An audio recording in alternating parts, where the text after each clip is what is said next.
ದೇಶ ನಮಗೇನು ಕೊಟ್ಟತಿ ಅನ್ನೋದು ನಮ್ಮ ಲೆಕ್ಕ. ದೇಶಕ್ಕಾಗಿ ನಾವೇನು ಕೊಟ್ಟಿವಿ ಅಂತ ಹೇಳಿ ಅದನ್ನ ನಾನು ವಿಚಾರ ಮಾಡಿ ಎಷ್ಟೋ ನನ್ನ 537 ಜನ ನನ್ನ ಸಾಥಿ ಬಡಿಲು ಅವರು ಅಲ್ಲೇ ಪ್ರಾಣ ತ್ಯಾಗ ವೀರ ಯೋಧರಾಗಿದ್ರೆ, ನಂದು ಆ ಸ್ಥಿತಿ ನೋಡಿ ನಮ್ಮದು ಭಾಳ ಒಂಥರ ದುಃಖ ಅನಿಸ್ತದೆ, ಒಂಥರ ಇದು ಅನಿಸ್ತದೆ. ದೇಶಕ್ಕಾಗಿ ಎಷ್ಟು ಉಳಿದು ಬಂದಿನಲ್ಲ ಅಂತೇಳಿ.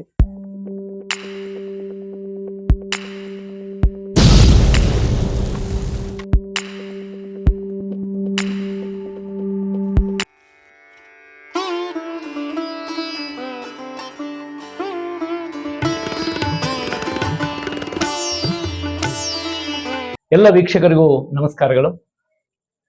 ಆತ್ಮೀಯರೇ, ಇವತ್ತು ನಮ್ಮೂರ ನಮ್ಮ ಜನ ಈ ಒಂದು ಕಾರ್ಯಕ್ರಮದಲ್ಲಿ ಬಹಳ ಮುಖ್ಯವಾಗಿ ಪ್ರತಿಯೊಬ್ಬರಲ್ಲಿಯೂ ಕೂಡ ದೇಶಭಕ್ತಿಯನ್ನ ಚಿಮ್ಮಿಸುವಂತ ಒಂದು ಅಭೂತಪೂರ್ವ ಕಾರ್ಯಕ್ರಮ ಇವತ್ತು ನಾವು ನೆರವೇರಿಸಿಕೊಡ್ತಾ ಇದ್ದೀವಿ.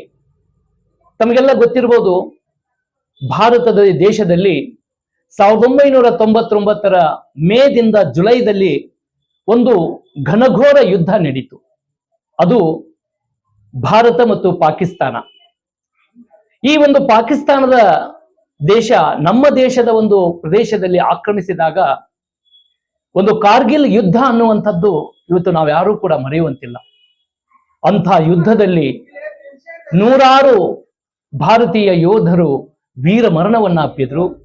ಅಷ್ಟೇ ಅಲ್ಲ, ಕೆಲವು ಯೋಧರು ಅಂಗಾಂಗಗಳನ್ನ ಕಳೆದುಕೊಂಡ್ರು.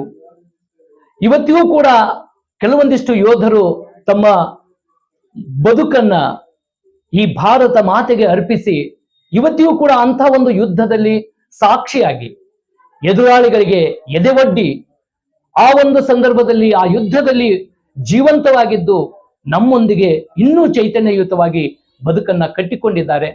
ಅಂಥ ಯೋಧರಲ್ಲಿ ಇವತ್ತು ನಾವು ನಿಮಗೆ ಒಬ್ಬ ವಿಶೇಷ ಯೋಧರನ್ನ ಪರಿಚಯ ಮಾಡಿಕೊಡ್ತಾ ಇದ್ದೀವಿ. ಇದು ಬಾಗಲಕೋಟೆ ಜಿಲ್ಲೆಗೆ ಒಂದು ಹೆಮ್ಮೆಯ ಸಂಗತಿ. ಬಾಗಲಕೋಟೆ ಜಿಲ್ಲೆಯ ಇವತ್ತಿನ ಗುಳೇದಗುಡ್ಡ ತಾಲೂಕಿನ ಹುಲಿಸಗೇರಿ ಅನ್ನುವಂಥ ಒಂದು ಪುಟ್ಟ ಗ್ರಾಮದಲ್ಲಿ ನಮ್ಮ ರಂಗಪ್ಪ ಹುಲಿಯಪ್ಪ ಆಲೂರ್ ಅನ್ನುವಂಥವ್ರು ಆ ಕರಾಳವಾದಂತಹ ದಿನದಲ್ಲಿ ಏನು ಭಾರತ ಮತ್ತು ಪಾಕಿಸ್ತಾನಕ್ಕೆ ಆ ಯುದ್ಧ ನಡೆದಂತ ಸಂದರ್ಭದಲ್ಲಿ ಸಾಕ್ಷಾತ್ ಆ ಯುದ್ಧದಲ್ಲಿ ಹೋರಾಡಿ ವಿಜಯಿಯಾಗಿ ಇವತ್ತು ನಮ್ಮೊಂದಿಗಿದ್ದಾರೆ. ಅಂತ ಮಹನೀಯರನ್ನ ಈ ಒಂದು ಕಾರ್ಯಕ್ರಮಕ್ಕೆ ತುಂಬ ಹೃದಯದಿಂದ ಸ್ವಾಗತವನ್ನ ಕೋರ್ತಾ ಇದ್ದೀನಿ.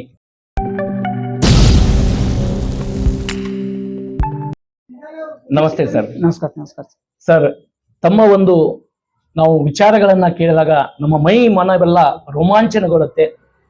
ಭಾರತ ಮಾತೆಗಾಗಿ ತಾವು ಎಂಥ ಒಂದು ತ್ಯಾಗವನ್ನ ಮಾಡಿದ್ದಾರೆ ಅಂದ್ರೆ ಅದು ಇಡೀ ನಮ್ಮ ಭಾರತೀಯರಿಗೆ, ಜಗತ್ತಿಗೆ ತಮ್ಮ ಆ ಒಂದು ಯುದ್ಧದ ನೆನಪುಗಳನ್ನ ತಾವು ಬಿಚ್ಚಿಡ್ತಾ ಅನೇಕ ಕಾರ್ಯಕ್ರಮಗಳಲ್ಲಿಯೂ ಕೂಡ ತಾವು ತಮ್ಮ ಆ ದಿನದ ಹೋರಾಟದ ಬದುಕನ್ನ ನೆನಪಿಸಿಕೊಟ್ಟಿದ್ದೀರಿ.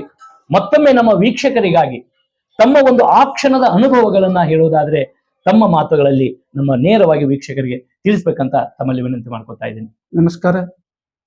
ನನ್ನ ಹೆಸರು ರಂಗಪ್ಪ ಹುಲಿಯಪ್ಪ ಆಲೂರ, ಊರು ಹುಲಿಸಗೇರಿ, ತಾಲೂಕು ಗುಳೇದಗುಡ್ಡ, ಜಿಲ್ಲಾ ಬಾಗಲಕೋಟೆ. ನಾನು ಆರ್ಮಿ ಓದದ್ದು 92-93ರಲ್ಲಿ ಸೇರಿಕೊಂಡಿದ್ದು. 1 ವರ್ಷ ಆಸಾಮ, 2 ವರ್ಷ ಗುಜರಾತ್ದಾಗ, 2-3 ವರ್ಷ ಕಾರ್ಗಿಲ್ ಯುದ್ಧದಲ್ಲಿ ಪಾಲ್ಗೊಂಡೆ. ತದನಂತರ ನಮ್ಮದು ಮೇಲಿಂದ ಜುಲೈ 20ರವರೆಗೂ ಕಾರ್ಗಿಲ್ ಯುದ್ಧ ನಡೆಯಿತು. ಆ ವೇಳೆ ನಾನು ಬಟಾಲಿಯನ್ ಪೋಸ್ಟ್ ಇದ್ದೆ. ಅಲ್ಲಿ ಟೋಟಲಿ 1.5 ತಿಂಗಳ ಹಿಂಗೆ ಅದು ಅಂಕೆ ಐತಿ. ಆದರೆ ನಾನು ಹೋರಾಡಿದ್ದು 48 ಡೇಸ್, 48 ದಿನಗಳ ಕಾಲ ಹೋರಾಟ. 48 ದಿವಸ ಹೋರಾಡಿದ್ದೇನೆ. ಆ ನಂತರ ಅವಾಗ ಆಮ್ನೆ ಸಾಮ್ನೆ ಫೈರಿಂಗ್ ಬಂತು. ಬಂದಮೇಲೆ ನಾವು ಫೈರಿಂಗ್ ಮಾಡಿದ್ವು, ಅವರು ಫೈರಿಂಗ್ ಮಾಡುತ್ತಾ ನನ್ನ ಜೊತೆ ಇದ್ದ ನನ್ನ ಸೆಕ್ಷನ್ 4 8 ಮಂದಿ ಇದ್ವು. 8 ಮಂದಿ ಒಳಗ 7 ಮಂದಿ ಅಲ್ಲೇ ನನ್ನ ಬಡಿ ಅಂದ್ರೆ ನನ್ನ ದೋಸ್ತ, ನಮ್ಮದು ಒಟ್ಟು ನಮ್ಮ ಸೆಕ್ಷನ್ ಒಳಗ 7 ಮಂದಿ ಅಲ್ಲೇ ಸ್ಪಾಟ್ ಮೇಲೆ ಡೆತ್ ಆದ್ರು. ಆನಂತರ ಅವರು ಅಲ್ಲೇ ಫೈರಿಂಗ್ ಮಾಡ್ತಾ ಮಾಡ್ತಾ ಹೋಗಿ ಅವನ್ ಸದಿ ಬಡ್ದು ನನಗೆ ಗಾಯ ಆಯ್ತು.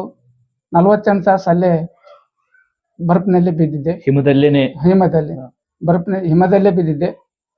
ಮತ್ತೆ ಹಿಂದೆ ನನ್ನ ರೆಫರಿ ಬಂದು ಆಲೂರು ತುಮ್ ಜಿಂದ ತುಮ್ ಹಿಮ್ಮತ್ ರಕ್ಕೋ ಅಂತೇಳಿ ಇದು ಮಾಡಿದ್ರು.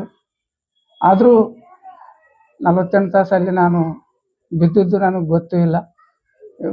ಅಲ್ಲಿಂದ ಪಠಾಣ್ಕೋಟ್ ಹಾಸ್ಪಿಟ್ಲಿಗೆ ತಂದರು.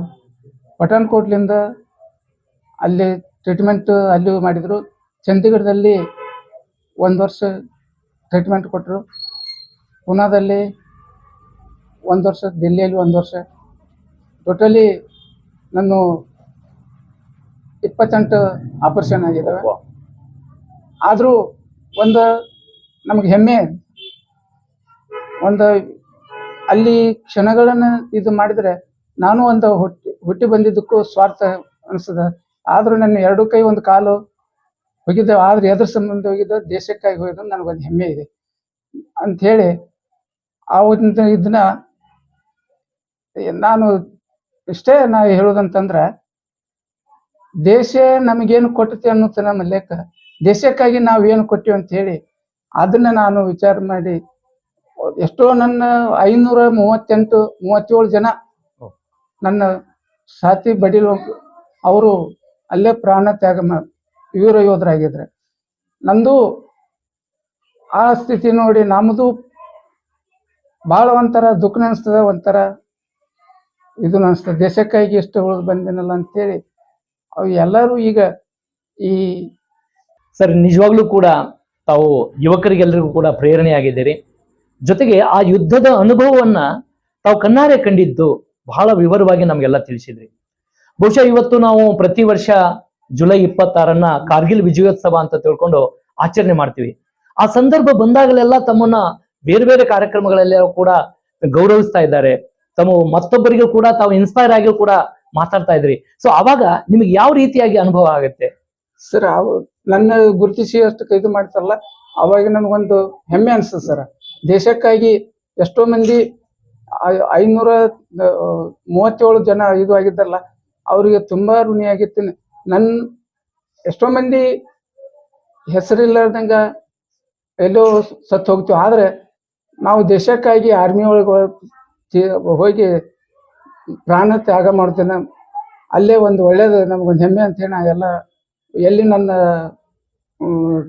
ಫಂಕ್ಷನ್ಗೆ ಹಿಂಗೆ ಹೋಯ್ತು, ಎಲ್ಲರ ಇದಕ್ಕೆ ಸನ್ಮಾನ ಹಿಂಗೆ ಇಟ್ಕೊಂತಲ್ಲ, ಅದನ್ನೇ ಹೇಳ್ತೀನಿ.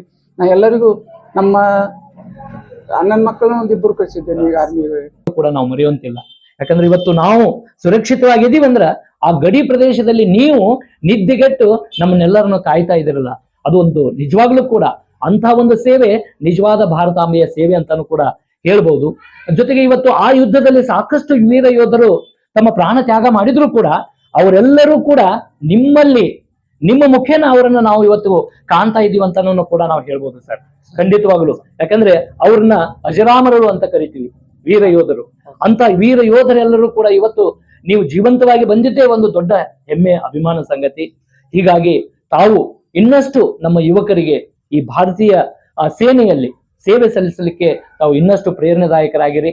ಭಗವಂತ ತಮಗೆ ಇನ್ನಷ್ಟು ಆಯುಷ್ಯ ಆರೋಗ್ಯವನ್ನ ಕೊಟ್ಟು ಈ ಭಾರತಾಂಬೆಯ ಏನು ಸೇವೆ ಮಾಡಿದಿರಲ್ಲ ಆ ಸೇವೆಯನ್ನ ಇವತ್ತು ಪ್ರತಿಯೊಬ್ಬರಲ್ಲಿಯೂ ಕೂಡ ಜಾಗೃತಿ ಮೂಡಿಸುವ ಮೂಲಕ ಇವತ್ತು ಎಲ್ಲ ಯುವಕರಿಗೂ ಕೂಡ ಯುವತಿಯರಿಗೂ ಕೂಡ ತಾವು ಆದರ್ಶ ಪ್ರಾಯರು ಅಂತ ಹೇಳಲಿಕ್ಕೆ ನಿಜವಾಗ್ಲೂ ಕೂಡ ಅಭಿಮಾನ ಅನಿಸ್ತಾ ಇದೆ. ತಮ್ಮಂತವರು ಇವತ್ತು ನಮ್ಮೂರ ನಮ್ಮ ಜನ ಅನ್ನುವಂತ ಈ ಒಂದು ಕಾರ್ಯಕ್ರಮದಲ್ಲಿ ಬಂದು ತಮ್ಮ ಅನುಭವದ ನುಡಿಗಳನ್ನ ಹೇಳಿದ್ದಕ್ಕಾಗಿ ತಮ್ಮ ಸಮಸ್ತ ವೀಕ್ಷಕರ ಪರವಾಗಿ ತಮಗೆ ತುಂಬ ಹೃದಯದಿಂದ ಅನಂತ ಧನ್ಯವಾದಗಳನ್ನ ಅರ್ಪಿಸ್ತಾ ಇದ್ದೇನೆ.